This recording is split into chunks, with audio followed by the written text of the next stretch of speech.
Good morning. आजचा weather खूप मस्त आहे, पण पावसामुळे सगळं घाण झालेलं आहे, ती गोष्ट सोडा.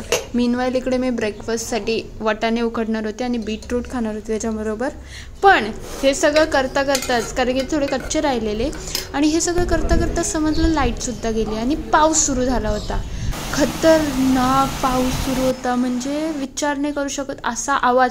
हे सकाळी 11 वाजता वातावरण होतं की पूर्ण ब्लॅकआउट झालं होतं आणि इतकं काळोख होतं ना की विचारच नाही करू शकत काय आहे. मग इतका जोरदार पाऊस पडला आहे की सगळीकडे घाणच घाण आणि सगळीकडे माती ना. हे सगळं लाईट तर कॉमन आहे जाणं, आणि मी इतकी हुशार आहे ना की लाईट गेल्याच्यानंतर मी पंखेही बंद करते आणि ते चालूही करत नाही आहे. त्यानंतर मी बनवायला गेली स्वयंपाक. मला चटणी बनवायची होती आणि चपात्या बनवायच्या होत्या, किती दिवस खाल्ली नव्हते म्हणून. आणि पाऊस काय थांबायचा नाव घेत नव्हता. मुंबईमध्ये पाऊस जबरदस्त सुरू आहे आणि ही काहीतरी माझ्या घरात पार आली होती, तिला मी बाहेर काढलं.